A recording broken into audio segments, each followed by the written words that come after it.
pessoal, boa tarde. Estou aqui no evento para falar sobre estratégia de saída. Vou chamar aqui o Lucas e o Gustavo. Acabaram de entrar. E aí, gente, tudo bom? Queria pedir para a gente, eu vou começar me apresentando e contando um pouquinho da trajetória minha e da Stella, depois vou pedir para vocês fazerem o mesmo.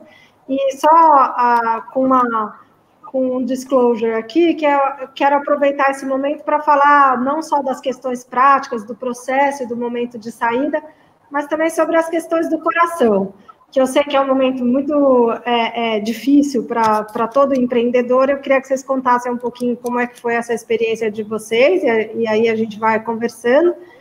E aí, para a gente começar, eu sou cofundadora da Stella. A Stella é um fundo de venture capital com foco em empreendedores brasileiros.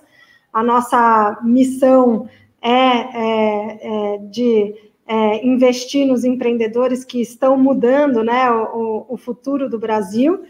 E a gente foca em empresas no estágio de seed. Já estamos no nosso 4º veículo, e inclusive, por coincidência, o Lucas, que está aqui com a gente, é um dos empreendedores que a gente investiu. E eu vou, então, pedir para o Lucas contar um pouquinho como é que foi a trajetória dele resumida, e depois o Gustavo, e aí a gente começa com outras perguntas. Lucas. Obrigado, Laura, é um prazer estar aqui. É um prazer estar aqui com vocês, gente. Eu sou o Lucas Prim, eu comecei minha jornada lá em 2010 como dono de restaurante, tive uma rede chamada Kimitachi. Em 2014, fiz um exit dessa rede, uma rede de franquias para o Grupo Trigo, um grupo carioca, dono de Spoleto, e depois abri a Zigo, onde tive a felicidade de ser investido da Stella e onde recentemente também fiz um exit agora para PagSeguro. Estou ansioso para poder compartilhar um pouquinho dessas lições com vocês. Bom, boa tarde, pessoal. Também é um prazer estar aqui com vocês, com todo mundo. E eu comecei minha trajetória em 2012 com o meu sócio. A gente começou a Decora lá atrás, ainda na faculdade. A Decora sempre foi especializada em criação de conteúdo digital através do 3D para grandes varejistas no mercado de decoração. E aí, em 2018, a gente vendeu a empresa para a Creative Drive, uma empresa americana, onde a gente também virou sócio. E agora, faz 2 meses, a gente acabou vendendo a operação para a Accenture em agosto. Então, vai ser muito legal também compartilhar um pouquinho com vocês, porque são 2 experiências diferentes, e acho que vai ser bacana para os empreendedores ou quem quer empreender, ouvir um pouquinho da história minha e do Lucas. Muito legal. Bom, Gustavo, começa contando para a gente como é que foi que vocês descobriram que vender a empresa fazia sentido naquele momento, como é que chegaram à conclusão, né, de que era a alternativa mais viável e mais assertiva para seguir. Vai lá. Bom, legal. Essa pergunta é interessante porque a gente nunca teve nenhum playbook, a gente não seguiu a regra de nenhum como vender sua empresa, early exit, etc. Na verdade, a gente sempre quis ao contrário, era ter a nossa empresa para a gente, enfim, e crescendo. A gente sempre foi bootstrapping, não buscava investimento, tentou uma época buscar, enfim, mas ainda era uma solução ainda muito, com pouca validação.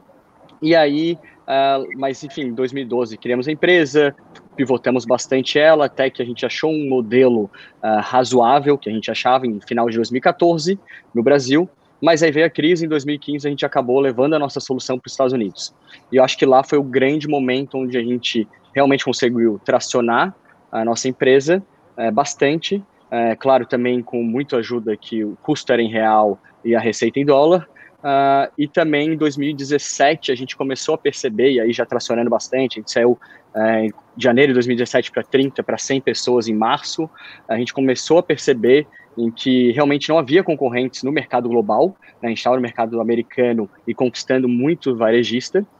E ali, apesar de estar muito, claro, feliz e trabalhando bastante, e acho que inovando, fazendo bastante coisa diferente, a gente percebia que também não poderia ser esse esse mar de rosas, né, esse oceano azul, porque a nossa empresa estava gerando muito caixa e, a algum momento, como qualquer startup, a inovação morre, né? E a gente sabia que em algum momento houveria alguns concorrentes ou soluções melhores, mais baratas, mais rápidas, com melhor qualidade, e a gente começou a se preocupar um pouco em relação a isso, até que surgiu em 2017, no começo, lá em abril, maio, uma oportunidade junto com a Creative Drive, onde é uma empresa que produz conteúdo digital, e a partir dali a gente começou a drivar uma conversa para que em 2018 a gente fosse de fato vender a empresa. A gente acabou contratando uma empresa de M&A, aí tentou fazer o playbook certinho, abrimos ofertas para outros players que a gente achava interessante levar a empresa, mas tudo com o intuito de ainda, que você comentou, né, Laura, do coração, né? Então, de ainda manter a empresa sob nossa autonomia, porque a gente estava muito no começo da jornada ainda. Então, a gente queria ainda transformar muito o mercado. E a gente acreditou muito que na Creative fosse essa empresa que a gente continuasse a transformar e não só ser a Decora aqui de Florianópolis pequena, e sim estar com um grande grupo e fazer essa transformação junto. Então, essa eu acho que é o comecinho da nossa história aí que eu acho legal compartilhar com todo mundo. Muito bacana. Lucas, conta você da Zigo. Bom, vamos lá. A Zigo foi um pouquinho diferente aí do caso do Gu. A gente já tinha recebido alguns investimentos de Venture Capital e precisava seguir uma trilha de crescimento compatível com a trilha de Venture Capital, que é o infame triple, double, double, double, né, para empresas de SaaS. E, sim, desde o meio do ano passado, a gente começou a perceber que a nossa solução, a gente vendia basicamente um sistema de marketing para restaurantes conseguirem se conectar com seus clientes. As empresas, grandes fintechs, começaram a usar a nossa solução como parte do bundle que eles ofereciam para o cliente deles. Então, a gente começou a ter dificuldade tanto de penetração do mercado, na distribuição, quanto de retenção dos nossos clientes, porque como as fintechs conseguem se monetizar em cima do TPV, de um percentual das vendas que passam lá por eles, eles conseguiam extrair muito mais valor do que a gente, poderiam cobrar um preço muito mais baixo pelo produto deles. Então, dada essa dificuldade, isso começou a atrapalhar o nosso crescimento.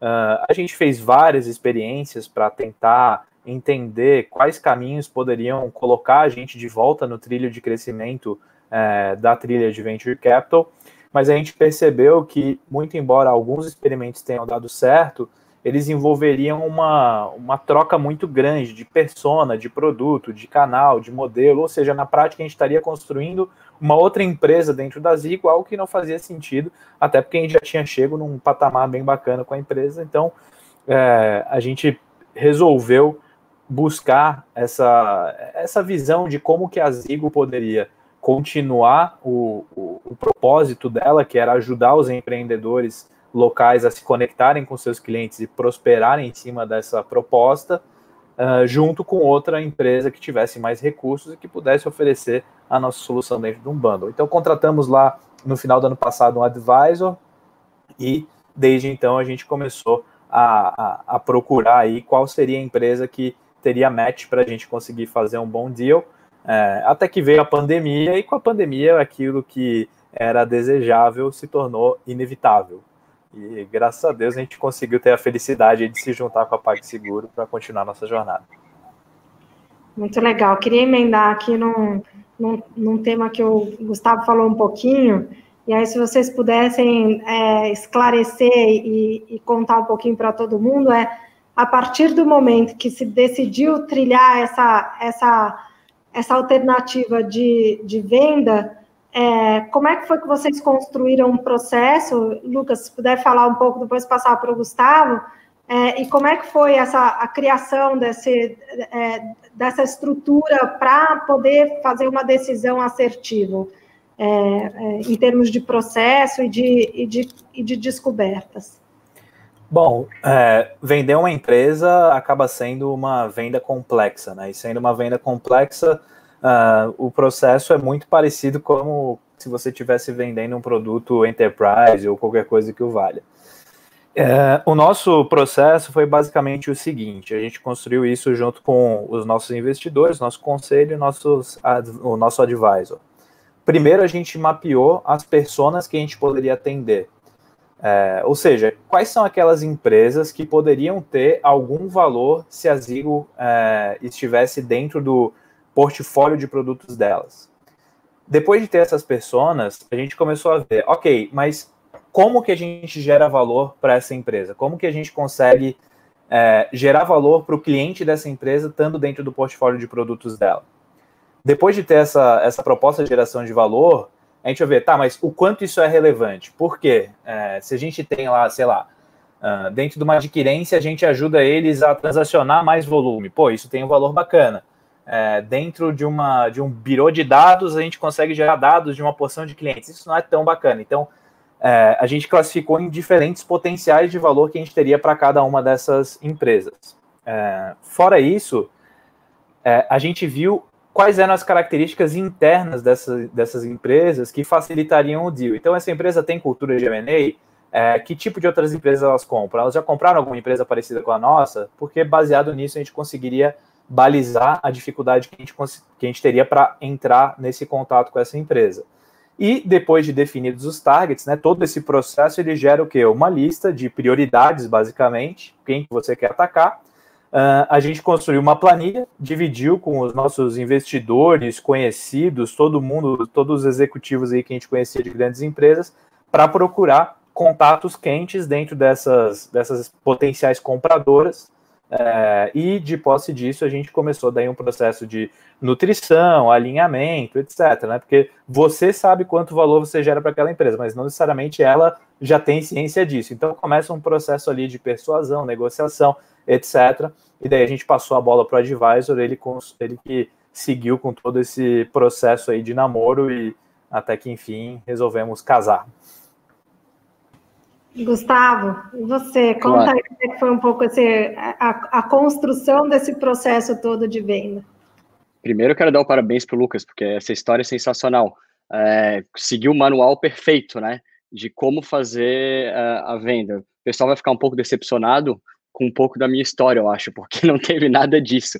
A gente até era muito show-off, a gente não era nada show-off, né? Então ninguém nem nos conhecia, a gente não estava nem preparado para ser visto, né? A gente estava mais preocupado na parte de venda dos nossos serviços lá fora. Mas o momento em que, sim, houve uma proposta para a gente, como a gente não tinha nenhuma estrutura desde investidor, de conselho formal, nem nada disso, a gente primeiro procurou uma empresa de M&A, uma das maiores do país, e com essa empresa a gente mostrou todos os nossos serviços, nossas soluções, e aí a empresa realmente percebeu de M&A que, olha, vocês estão criando algo que acho que é único, isso deve, obviamente, ser bidado para outras empresas. Quem são essas empresas? O que deveriam... seriam esses stakeholders principais? E aí a gente começou, assim, a fazer um certo mapeamento em quem que poderia ser um atual comprador. Muito deles eram nossos próprios clientes, né? Porque nosso ticket médio, de fato, era um ticket muito alto para os clientes, acima de $150 mil mês, lá com os varejistas. Então, parecia fazer sentido que nossos clientes pudessem nos adquirir, só que para a gente não fazia sentido. A gente achava que ali a empresa ia virar depois um centro de custo, a ideia ia morrer, a gente não ia poder vender novas soluções para concorrentes ou para novos mercados. Então, a nossa ideia nunca foi ir para nossos atuais clientes, e sim possíveis parceiros que faziam coisas parecidas. Então, a Creative foi uma que se identificou muito, porque nossa solução era disruptiva para eles, já que eles vendiam fotografia, vídeos, mas muito conteúdo tradicional em estúdio, e a gente estava indo no caminho que não precisava nada disso, o custo era muito mais barato e muito mais escalável. Então, a gente acreditou muito nessa ideia da Creative, e também alguns parceiros diferentes. Então, a gente tinha uma parceria muito boa com o Pinterest, também fez um bid para a gente, e outros grandes players no mercado. E aí, no momento que esse deal foi se arrastando, eu diria, até pelo momento de a gente estar crescendo muito rápido, e a empresa muito focada no crescimento e não no deal propriamente dito, a gente começou, quase que sem querer, a roubar mais clientes e mais clientes da Creative.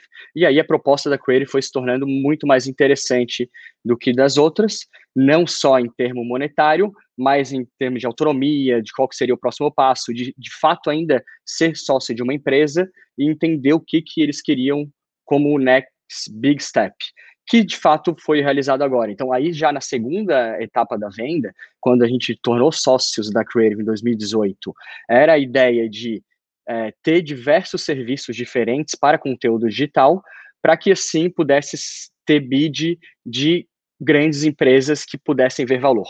E, para ser bem sincero, a Accenture sempre esteve no topo da nossa lista de ser a primeira e uma das principais para realizar a venda. E ali a gente fez não um playbook tão bonito quanto o do Lucas, mas a gente foi seguindo muito a estratégia de qual que é o serviço que a gente tem que mostrar e principalmente ser diferencial para que lá na frente a gente possa realizar a venda dessa empresa para uma empresa que de fato possa levar ainda a solução para o próximo nível. E aí a gente, quando se juntou com a Accenture, fez todo sentido, principalmente na nossa área de 3D. A Accenture, para quem não sabe, não é só a parte de consultoria, a parte de Game of Thrones foi toda a empresas da Accenture que fizeram, que é de 3D, então para a gente era muito importante também, e aí também fez todo sentido.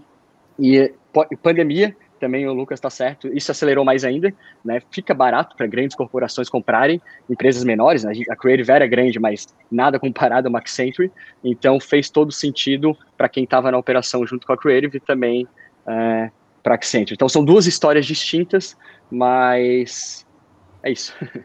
Muito legal. E aí, aproveitar, você já tem duas recentes, conta para a gente qual, na sua opinião, é a importância do advisor e como que você aconselharia alguém que estiver nessa situação a escolher um advisor?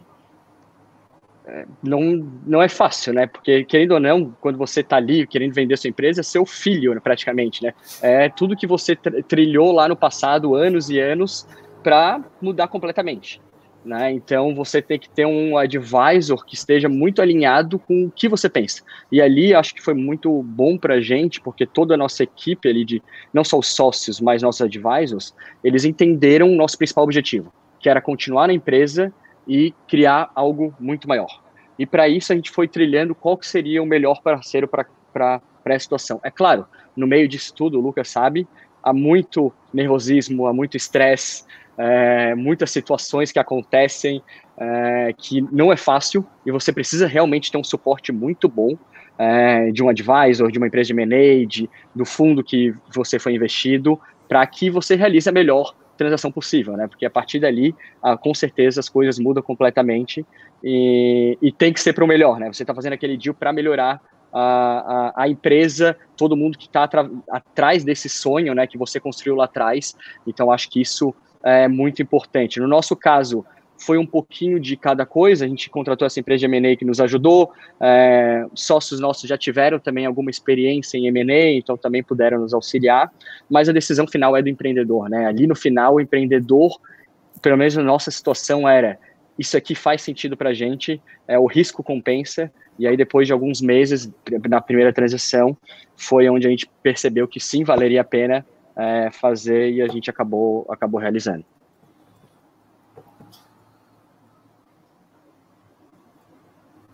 Muito legal. Agora eu vou começar com as perguntas um pouco mais do coração. Lucas, tem alguma coisa que você, olhando para trás, você teria feito diferente? E depois quero que o Gustavo responda também essa mesma pergunta. Boa, Laura. Antes, deixa eu falar pro Gu que eu fiz todo esse playbook aí com a ajuda da Laura e Astela e advisor, etc. Mas tem certas coisas que a arte e a ciência acabam tendo pesos iguais, né? Porque a verdade é que a gente fez todo esse processo aí para PagSeguro ser a última a entrar no processo aos 45 do segundo tempo e não foi nem a gente que foi atrás deles. Então, nem sempre. Acho que a ciência ajuda, mas a arte também tem uma participação pesada aí, né? Bom, Laura, acho que o que eu faria de diferente, acho que eu teria começado antes, na verdade. A partir do momento que a gente tinha visibilidade de que o trilho de crescimento estava ficando cada vez mais distante, e a gente já estava num patamar bacana de faturamento, de histórico de crescimento, etc. Cara, acho que é hora de sentar e fazer aquela reflexão do tolo sábio, sabe? O tolo sábio é aquele que gosta de fazer perguntas impertinentes que ninguém quer saber a resposta porque ela incomoda. Então, acho que se pudesse mudar alguma coisa, com certeza teria sido mais tolo sábio. E aí, tem espaço realmente para a gente crescer? O que a gente acredita que a gente vai fazer aqui para conseguir bater de frente com uma empresa que tem 1000 vezes o nosso tamanho, 1000 vezes mais recursos e que está aqui dominando o nosso mercado? Tipo, dá para ganhar essa guerra? Talvez se tivesse sido um pouco mais honesto com a gente mesmo e feito as perguntas difíceis um pouco anteriormente, poderia ter feito esse movimento anterior e sim, talvez num cenário um pouquinho mais calmo, porque na pandemia foi osso negociar, cara, foi a montanha-russa da vida, assim, né? Então, acho que é basicamente isso. Olhando para trás é fácil, né? Que até a pandemia parecia óbvia. Exato. Mas, Gustavo, conta você, assim, olhando para trás, o que você faria? Olhar para trás é fácil, né? mas, assim, a gente não se arrepende de nada. Acho que o nosso intuito sempre lá atrás era: vamos fazer algo para daqui a 2, 4 anos não de fato se arrepender. Acho que foi o deal muito importante para a gente, para a empresa, então foi muito, acho que no processo todo bem feito. Mas, claro, a gente era muito inocente. Apesar de a gente estar crescendo muito, os grandes players do mercado, os grandes varejistas do mundo serem nossos clientes, a gente ainda tinha um pouquinho de, sabe, aquela coisa brasileira, de achar assim, não, putz, os caras estão comprando a gente, vamos vender logo, porque isso aqui não vai ser disruptivo, a gente não deve ser tão bom assim, e a gente não percebeu no meio do caminho em que os nossos clientes, que eram clientes deles, a gente já sabia, a gente estava acelerando muito a nossa produção de conteúdo e com certeza a produção de conteúdo deles estava caindo. E a gente nem sequer notou nisso. Se a gente soubesse, talvez, disso, ou acreditasse nisso, a gente poderia ter tido um poder de barganha maior na negociação. A gente nunca chegou com esse poder de barganha. Só do dia 2 do closing, quando a gente foi descobrir que nossos principais clientes, na verdade, eram nossos, Decora e da Creative, já estavam perdendo bastante. E aí a gente pensou, putz, perdemos alguma janela aí de acreditar que a gente não era, não bom o suficiente, eu diria, mas essa coisa meio brasileiro, que também tem, né? Putz, será que eu vou levar meu serviço para fora, mas lá nos Estados Unidos é complicado, enfim, em outro lugar. A gente teve isso no sentido de achar que a Creative era uma empresa muito grande e que se a gente vacilasse um pouquinho ali, a gente perderia o deal, enquanto, na verdade, eles estavam na nossa mão. Mas acho que foi mais ou menos isso que eu olho, assim, para trás, que a gente poderia ter sido um pouco mais forte e incisivo na nossa negociação. Então, aí me conta, quero saber dos dois, assim, como é que é depois desse momento que a gente descobre, então, que vai, de fato, vender, e aí olha, fala, vê tudo que construiu, vê que durante todo esse tempo você viu mais os seus sócios do que sua própria família, então aquilo é de fato, algo que foi muito significativo para a trajetória e para a vida de vocês. E aí tem expectativas enormes em função de toda a dedicação, né, que foi deixada ali. Como é que é chegar nesse momento e como que se constrói o mindset para enfrentar essa decisão difícil? Era isso que eu queria saber de vocês. Bom, acho que todo final de ciclo é super doloroso, né? Seja o término de um relacionamento, seja uma mudança de emprego, a morte de alguém querido, enfim. Acho que o ser humano sofre muito em todo final de ciclo. E não é diferente na venda da empresa, né? Acho que uma coisa que me ajudou na construção desse mindset, principalmente, é conhecer um pouquinho sobre felicidade, sabe? Tem um professor de Harvard que escreveu um livro chamado Psicologia Positiva, chama Ben Sahar.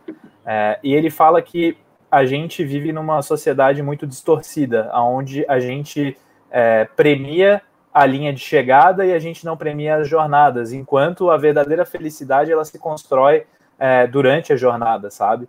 E, assim, tendo tendo compreendido um pouco isso, eu me preparei para fazer algo que eu vejo que se você não se preparar, você acaba se dando mal. Achar que o ápice da alegria e da felicidade vai vir na venda, pelo dinheiro, pelo reconhecimento, pela fama e etc. Enquanto, na verdade, a felicidade se faz no dia a dia, sabe? E acho que assim, o ser humano precisa ser útil para ser feliz. Então, a construção desse mindset, assim, tentando responder essa pergunta bem diretamente, ela vem de compreender de fato que sim, vai ser doloroso, assim como todo final de ciclo, mas que no final life must go on e não é uma vida que se acaba ali, mas uma fase, e as outras fases certamente podem ser tão empolgantes quanto a que passou e tão intensas, só basta querer. Ótimo, eu concordo 100% com o Lucas. Eu acho que o que importa muito mais é a jornada, né? E, de fato, não é o momento mais realizador, não é o momento depois do signing ou quando você recebe a TED. Não é nada disso. Acho que o momento mais feliz nosso foi até antes da venda, né? A gente conquistando novos clientes, a gente fechando novos contratos, a empresa crescendo, tu vendo a nossa equipe fazer parte desse sonho junto, comunicar à empresa que a gente está indo para um sonho agora maior. Acho que tudo isso é um pouquinho que a gente vai juntando e que torna, acho, a felicidade do empreendedor e a realização de um sonho que ele vai construindo, e esses pontinhos vão se construindo até que pode chegar no final de um ciclo. Mas eu acho que são essas pequenas coisas ao longo da jornada em que depois você olhando para trás, você reflete e vê o quanto foi realizador, mas de fato até no nosso primeiro deal em 2018, a gente sofreu bastante. Eu estava liderando o deal dos sócios e úlcera no hospital e essas coisas de estresse, é doloroso, é muito painful. E aí agora em 2020 eu achei, nossa, eu sou só uma parte dentro da Creative, vai ser mais tranquilo.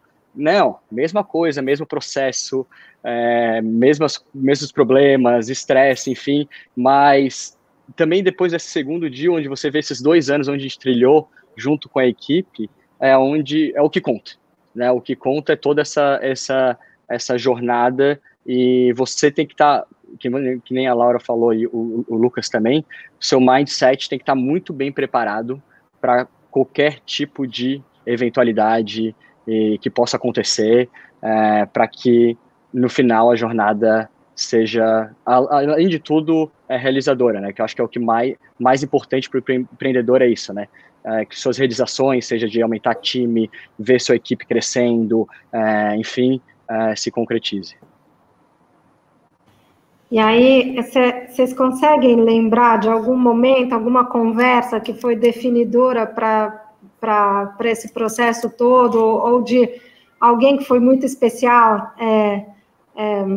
ou algo que tenha sido dito ou que tenha sido falado que realmente reforçou e deu paz de espírito?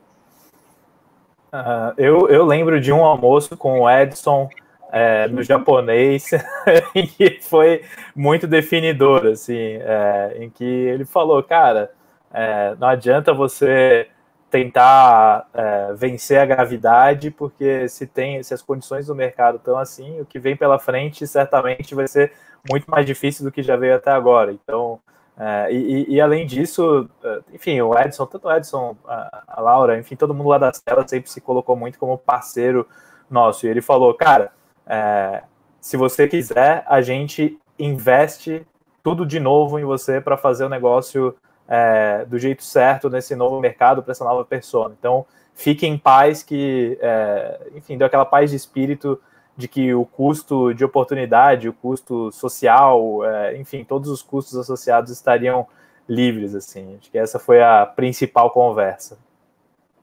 Legal. No meu caso, o nosso processo arrastou bastante, foi quase 9, 10 meses, se não me engano, a primeira transação. Então, teve muitas e muitas conversas. Eu, de fato, era uma das pessoas que mais estavam empolgadas com o deal, e tinha até um processo de convencimento com os outros sócios. Mas acho que a partir do momento que a gente foi construindo esse pensamento de se a gente vender a nossa empresa, o que a gente vai ser no futuro aqui dentro, e vendo as oportunidades, enfim, e aí acho que foi em janeiro de 2018, a gente vendeu em março, mas janeiro de 2018 estava muito avançado, mas ainda tinha aquele go ou no go. A gente reuniu com sócios nos Estados Unidos e percebeu que, olhando para trás, olhando muito mais até para frente, a gente estava no ápice do nosso valuation. A gente achava que ali poderia ser o ápice. Talvez daqui a 2, 3 anos pudesse ser ainda mais, pode ser, né? Ninguém sabe, mas a gente achava que ali era a capacidade máxima de a gente pegar o valuation, e a gente foi conversar com o nosso maior cliente. A gente abriu o jogo para o nosso maior cliente, porque o nosso maior cliente também estava tentando nos comprar. Então, foi um papo muito difícil. No começo a gente achava, mas o nosso cliente se abriu e falou, olha, acho que essa é a oportunidade de vocês, da vida de vocês, e eu vou estar junto com vocês pro resto da jornada, e vamos em frente. Ali nos deu até uma tranquilidade muito grande, porque era difícil a decisão, né? A gente fecharia com outro, que era o nosso maior cliente, a gente não fecharia, então como que seria a relação pós-deal, e nos deu uma tranquilidade muito boa para falar, não, a gente está fazendo a coisa certa agora, e todos os sócios estavam muito felizes com o que estava sendo proposto em tudo. Então, ali foi, acho que, o momento decisivo em janeiro de 18, onde a gente se reuniu com sócios e também com o nosso principal cliente. Muito legal. Vocês dois trouxeram conversas que confortam, né, para esses momentos. Muito bacana. E aí, queria que vocês dessem um conselho aqui para quem é empreendedor. E aí, pensando, né, que todo mundo que recebe recurso de fundo de venture capital, eventualmente vai passar por essa situação, porque o fundo precisa sair e pode passar pela saída de um estratégico. E aí, pensando que as outras alternativas são bem distantes, né, um IPO, uma venda só da participação do fundo, o que torna tudo difícil. O que vocês recomendariam para os empreendedores que estiverem chegando nessa fase ou no ponto de pensar em vender? Bom, acho que minha recomendação para quem vai pegar um investimento de venture capital, não sei se a Laura vai concordar comigo, se ela vai querer me matar, mas é que o empreendedor ele tem que ter um desalinhamento fundamental com o venture capitalist, que o empreendedor não tem que construir o negócio pensando na saída. Quem tem que se preocupar com a saída é o VC, e para isso ele cria lá os mecanismos dele. Mas, assim, minha opinião é que ele tem que estar desalinhado, porque o foco do empreendedor tem que estar em ser construir uma empresa assim, muito legal, com clientes felizes, com funcionários felizes, com um baita produto, que cresce, que expande, que conquista o mundo, mas não porque ele quer ganhar dinheiro ou porque o venture capitalist dele quer ganhar dinheiro, mas porque aquele é o propósito da empresa. Então, essa é a minha recomendação. Assim, pode pegar venture capital, mas esteja desalinhado nos interesses desde do day one. A Laura vai cancelar essa nossa gravação agora, hein? Porque eu vou concordar com o Lucas. Na primeira venda eu não tive, né, VC, mas na segunda sim, então tinha um fundo do Vale por trás, e é exatamente isso. Por mais que a gente sabia que tinha um prazo ali para a empresa ser vendida, e claro, a gente era sócios juntos, enfim, estava no conselho da empresa, a gente sabia que no dia a dia a gente não poderia pensar nada disso. O dia a dia era o que é melhor para a empresa em si, o melhor para a equipe, e com isso, a gente sabe que de um jeito ou de outro, o fundo de investimento, venture capital, private equity, vai dar uma forma de encontrar os parceiros e ali a gente drivar juntos. Então, eu acho que esse conselho é perfeito, Lucas, porque foi o que a gente também pensou, e claro, aí claro, esse desalinhamento não é confortável, né? Porque você está ali sempre discutindo coisas que talvez seja melhor para a empresa, mas não melhor para a saída, mas isso tudo dentro da balança, se você tem uma relação muito boa, e claro, os dois lados são muito bons, você consegue achar o equilíbrio e move on, né? Então, acho que para mim também faz todo sentido isso. Muito legal. Era exatamente essa a resposta que eu estava esperando. Jura? Porque no fundo, a gente investe em empreendedores missionários, né? Então, a missão não pode acabar. No final todo mundo sai ganhando, né? Porque no final o Venture Capitalist também sai ganhando quanto mais o empreendedor tiver focado em construir uma empresa animal, né? Acho que esse é o ponto, né? Tipo, tough love, assim. Ok, eu tô desalinhado com você, mas no final vai dar boa. O VC não precisa de outro VC do outro lado, né? Precisa de um empreendedor, né? Precisa justamente outro perfil ali, né? Então... Exatamente. E aí, gente, pensando que a gente tem mais 5 minutinhos aqui, e que show must go on, conta aí, como é que vocês estão estruturando a próxima jornada de vocês?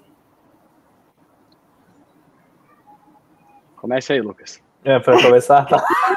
Você começou todas, pode começar. Pergunta difícil, pô. Pergunta difícil. Não, eu sou executivo da PagSeguro agora.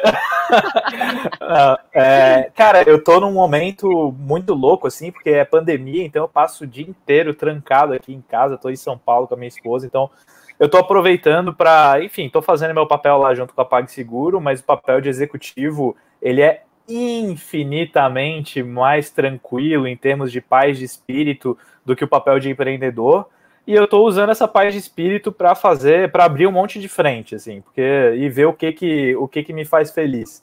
Eu comecei a escrever um blog, o biz4devs.com, tô lendo pra caramba aí todo dia, inclusive a Laura me recomenda ótimos livros aí, eventualmente, conseguindo estudar bastante e, enfim, já estou pensando assim, eu tenho 30 meses aí para bater algumas metas lá dentro da PagSeguro e estou pensando como que eu consigo fazer isso da maneira mais eficiente possível e estou pensando também qual vai ser o próximo passo, qual vai ser a próxima empresa, porque não dá para parar, assim, no final, acho que para mim, a grande verdade é que o ser humano precisa ser útil. E ser útil é o que nos deixa, pelo menos é o que me deixa feliz. Então, seja ser útil para a comunidade, escrevendo artigos, seja ser útil na minha família, aqui passando tempo com a minha esposa, ajudando ela a passar por esse momento ruim, ou seja ser útil no meu trabalho, são que os 3 pilares que sustentam a minha felicidade. Então, está sendo um período em que no trabalho eu estou sendo útil lá junto com a PagSeguro, ajudando a construir essa visão e já pensando como é que eu vou ser útil também depois que isso tudo acabar. E o bom é que, cara, o tempo ele é fantástico, assim, os maiores erros que eu cometi na minha carreira foi porque eu fiz as coisas correndo, fiz na emoção e não na razão, e assim, a emoção é essencial para a vida do ser humano, é uma delícia ter emoções e curtir emoções, só que nos negócios, cara, ela é terrível, né, nefasta. Então, tenho bastante tempo para pensar, para me organizar, para entender, para depois seguir uma próxima jornada aí e fazer alguma coisa bacana. Gustavo, conta pra gente, como que você está estruturando sua próxima jornada? Bom, meu espírito sempre foi empreendedor, principalmente meu e do meu sócio que começou comigo. Mas ali na primeira venda, a gente sempre quis continuar na empresa, a gente achava que era muito no início ainda dela e construir algo melhor. E, de fato, que nem o Lucas comentou, ser útil para a empresa, né? A gente queria... a gente sabia que ali a gente tinha muito conhecimento para levar adiante. Nessa segunda etapa, a empresa, claro, virou uma corporação muito grande, que nem o Lucas comentou também, o papel de executivo é muito diferente e foge muito do papel de empreendedor nosso, assim, no dia a dia, né? O que o empreendedor gosta de fazer, ser disruptivo, mudar a ideia a cada segundo, enfim, fazer diversas coisas que como executivo não é possível. E então eu realmente penso na minha próxima jornada sendo empreender novamente, começar uma salinha 10 metros quadrados, 20, vou te ligar, Laura, falar, olha, tô com uma ideia nova aqui, puxar um pouco o teu saco, falar com o Lucas para me recomendar, né, Lucas? Quem sabe a gente abre uma coisa juntos. Fácil. mas eu acho que mas também tem muito o ser relevante para a empresa, eu acho que também a gente percebe que poxa, a empresa tem 200 sonhos lá dentro acontecendo e você tem que estar oxigenado ali dentro, tem que estar super motivado para continuar. Se você não está motivado, não adianta continuar ali dentro. A gente é super motivado ali, mas acredita que é uma etapa que vem se acabando, em que a gente quer, aí sim, renovar e fazer outras coisas além do que a gente fez nos últimos 8 anos. Então, basicamente, é começar do zero, essa é minha intenção. Estou curiosa aqui para saber o que vai vir disso, e à disposição, vai ser um maior prazer. E com o Lucas já está sendo, nessa jornada de leituras, a gente até escolhe o mesmo livro depois que acaba um, é maravilhoso. Bom, gente, obrigada, foi um prazer estar aqui com vocês e espero que a gente vá ter uma próxima conversa da próxima jornada.